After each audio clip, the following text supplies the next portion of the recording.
Hey, this is Ben Solomon, and welcome to this episode of the Techno Leadership Show. In this episode, I am going to be talking about some strategies to manage stress as a tech professional, engineering professional, or a tech manager, leader, engineering manager, leader.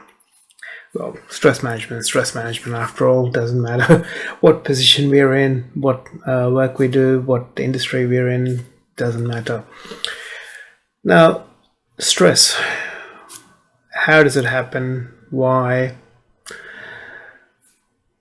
There are two stresses, eustress and distress. Eustress is something that is positive and distress is negative.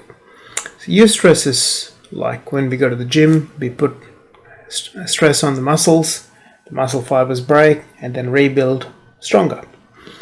Similarly, when we're learning something new, when we're doing something, when we're building skills, we get information, we then can try to convert that information into wisdom and practical knowledge. And in doing that, we experiment, we test, and in the process of doing that, we break and then we fix, and that whole process gives us more understanding of whatever we're trying to learn, while also building foundations on which we can continue to build other knowledge. Similarly, when it comes to stress, if you're having eustress, i.e. you have a short period of stress, acute stress it's known as, you can use that to focus. Your adrenaline and everything is pumped up. You have that sense of focus. You focus on whatever you're doing. Pump out whether it's code, whether it's a project proposal, whatever it might be. And you're done. And you have relaxation. That is something that our bodies and our brains were not naturally designed for. It is the thing that has helped us survive from the period of being hunter-gatherers and to civilization now. You have a period of stress, you go in, focus on whatever you're doing, get it done, and you're out. In any profession, any business, any endeavor, that's the process that takes place. What has happened on the other side of things is de-stress or chronic stress. That's the consistent stress that's applied on us day in, day out, either by external forces or our perceptions of the external demands. So now if you look at all the demands placed on us, we have, in normal times, we have commutes, we have work, meetings, all of the stuff that makes up work. And then we have responsibility on our heads to, learn what's new out there, make sure that everything that we're doing in our work environment and time is to the best possible practices of the time. And in cases when you're working with really old technology and you don't have the funding to be able to bridge across, you're trying to make old things work reliably and consistently while knowing that those systems shouldn't even be in production. That, again, is a form of stress. No matter what anyone says, no matter how many documents you have about backups and DR and BR and all these things behind us, it doesn't matter. Because behind, you're always thinking, what if that system dies? You know that you've put in proposal after proposal for funding. You've done everything possible humanly possible to make your business executive leadership or business owner or whatever it might be understand the liability that you're running on. And yet nothing's happened. Yet when stuff hits the fan and everything goes to down the gurgler, it's your head that'll be on the plate. And so that consistent stress is there no matter how your day in, day out goes. In the back of your mind, you know that there's a ticking time bomb there. That's one other form of stress. Then you have all the other demands. You have, social media, you have this, you have that, you have all the distractions that add another layer of stress on you. How do you manage all that? The thing I have to say is it is not an easy task, because things like this, they're always in your hand, they're always sucking your attention, thereby distracting you from being able to do work, focus on what's more important, thereby again adding another layer to the stress. And then there is that demand that you be reachable at all times by phone, by text, by email, even if it's not official. Certain people in the organization expect it. So how do you balance all this? It's the only ways you can do it is being able to step back and detach from the outcomes, from the situation, and then having strategies in place to be able to work through and release a lot of the stress and the mini traumas that you feel in each of these cases. For me, I personally feel if you are not valued in an organization to be treated with dignity and respect holistically, it's time to find another place where you're treated as a human being. But that's not always possible. There are situations when you have a new baby at home. You can't afford to just leave this job, but then you don't have the energy or the mental space to apply for the other job that you want to go to. What do you do in all those sort of circumstances? Having some form of a schedule. I know I am probably the one who hates restrictive schedules, but one of the things that I've noticed is not schedule for the sake of schedule, but having certain habitual patterns helps us function a lot better. What do I mean by that? It means having certain habitual patterns of going to bed at a certain time or within an hour, waking up again at a certain time, giving yourself some proactive time in the morning for yourself. Be that if you're a religious person, it could be reading your religious text, doing your prayers, mantras, whatever it might be. If you're a non-religious person, it could be just quiet time, meditation. Prayer is a form of meditation, so for religious people that is meditation plus everything. And there's no harm in having quiet time even as a religious person. There is more than enough evidence from a scientific perspective as well as a religious perspective on its benefits. So being able to get up a few minutes earlier than you would normally do when you're stressing and going, that again is another stress that comes up. Like if you have to catch the train or if you've got to get in the car to get into work by 8 a.m. for example is your start time, and you've got to get in the train at 6:30 a.m. or get in your car by 7 a.m. and you're getting up 20 or 30 minutes before that, you're rushing. From the moment you wake up, you're in that flight or fight response going, yep, I've got to get this, get that, do that. And that then leads to, again, additional stress. Plus, you might snap at kids, snap at spouse, whatever. That adds another layer of stress.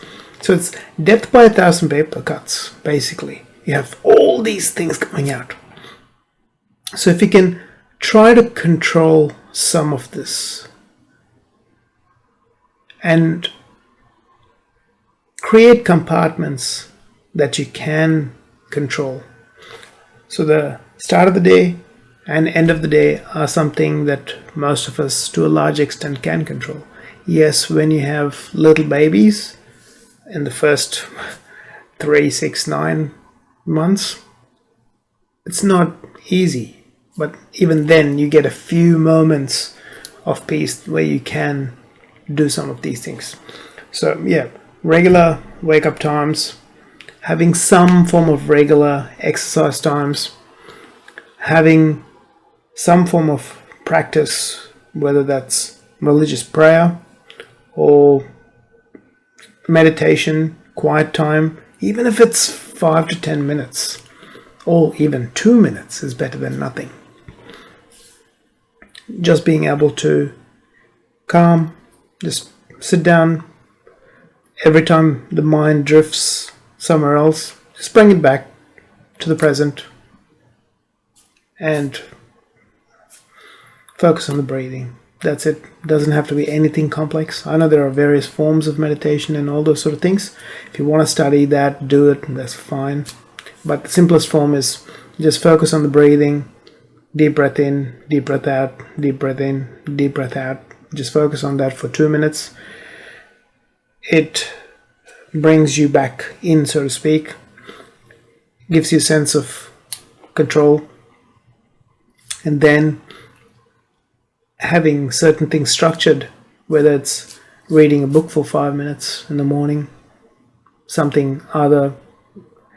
Most of the times I prefer to read something that's learning related in the morning, and most of the time I'm still reading learning related in the evenings, but I might read something that's related to technology or related to business, related to some skills around that in the morning, and then in the evenings I might read books around other areas that I have interests in, like psychometrics, typology, psychology, philosophy, those sort of things I might read in the evening before bed. So I have those bookends, so to speak. And then if you're someone who eats breakfast, then breakfast, and then you're prepped for getting to work and work. If you're someone who does intermittent fasting, then you don't do that. You have time to do other things that you may want to do. And then commute, whatever, work. One of the big things that shifted everything for me as well was going from listening to radio and junk, basically, news and all the other rubbish, to listening to controlling what I listen to. So I might buy courses and listen to them with earbuds from the phone or headphones back then, or I might listen to audiobooks on Audible on the phone. And now there's even apps on the phone that read PDF files and articles and all that sort of thing. So you can just put headphones on while you're in the train, or if you're driving, listen through the speakers in the car to something that you can learn. Use the hour or whatever your commute time is. For me, it was about hour and 10 minutes each way, and I utilized that by learning. I learned more in that time than probably most people learn in their life, because once they finish college or whatever, most people go, nah, I'm not doing this, learning's done. But I've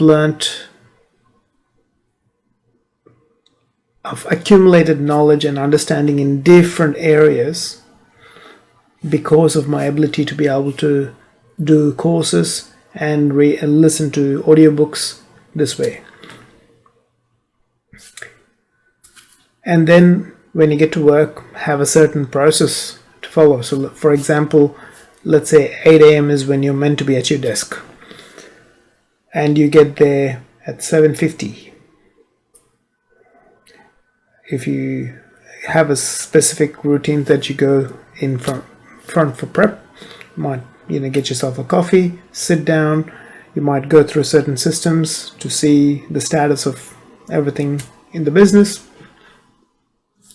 Talk to your team. Check to see how they are, how everyone is. Touch base, and then start doing work. Take breaks. Nothing wrong in taking a 2 or 3 minute break every hour. Just get out of your desk, go for a walk around the office, say hi to a couple of people, come back, start working again. Lunch break again. There was a time when I never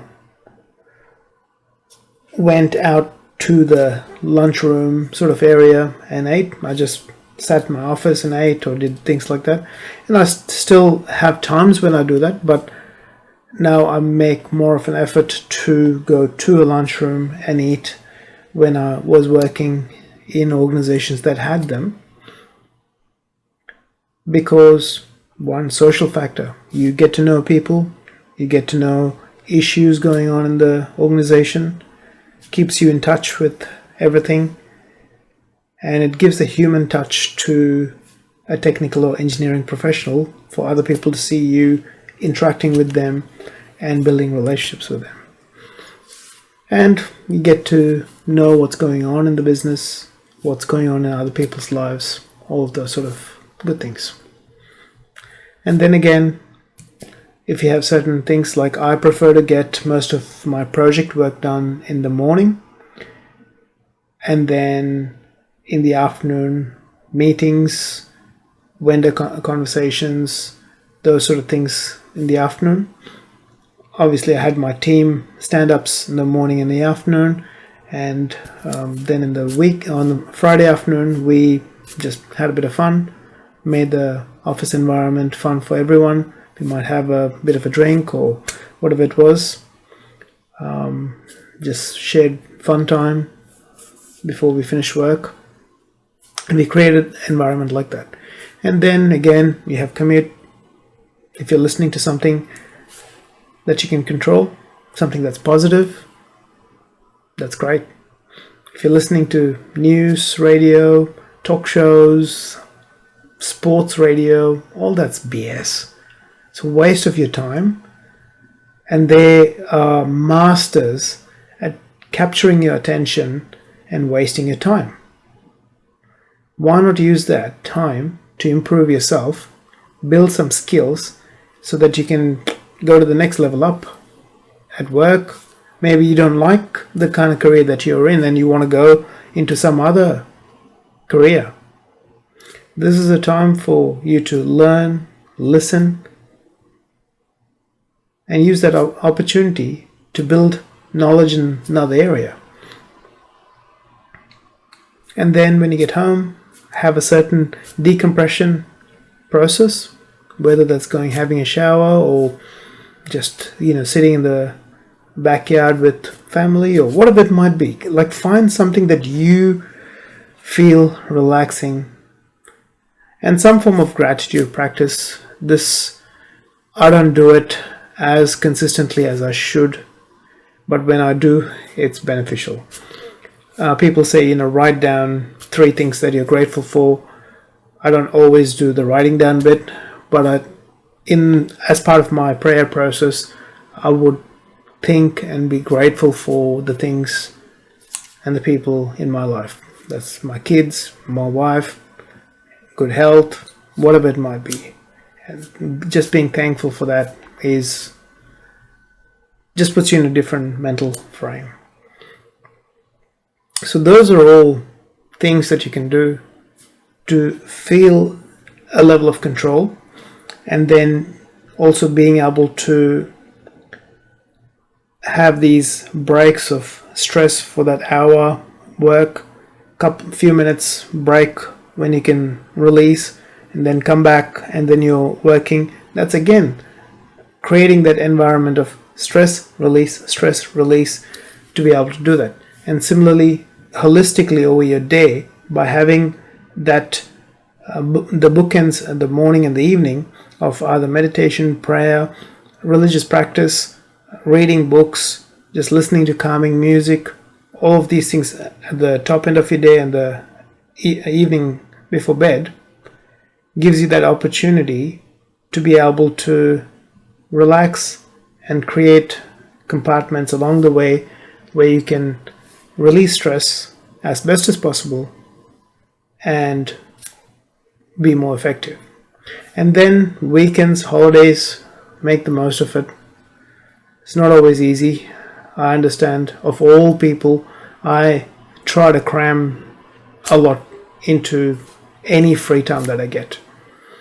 So it is a difficult thing, especially with the distractions of the modern world and all that sort of thing. But try the best you can. Don't beat yourself up when it doesn't go to plan. But have a plan and try to, one day at a time, get as close to that plan as possible. And eventually, as you consistently see the plan and consistently go, look, yep, yesterday I could have done this better, and you're working towards that, over a period of time, that plan becomes your reality because you are consistently keeping that at top of your mind and consistently working towards that while not being hard on yourself. If you will fail, especially in the beginning when you're trying to make changes, you will fail, but tiny steps at a time, consistently working towards it. Maybe it takes 3 months, but hey, it's better than going all your life stressed and completely out of sorts. Give yourself that time, give yourself that space to be able to do that.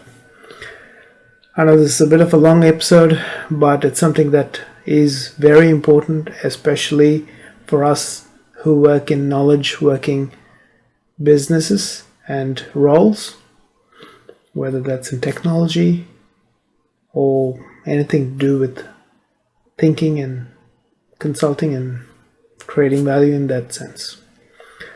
So hopefully that helps you out. If you like this episode, please hit the like button. And if you haven't subscribed yet, please do subscribe to the channel so that you're notified as soon as new episodes are released. I wish you all the best in your journey as a tech professional, manager, and leader. I look forward to talking to you in a future episode. Have a fantastic day. Take care.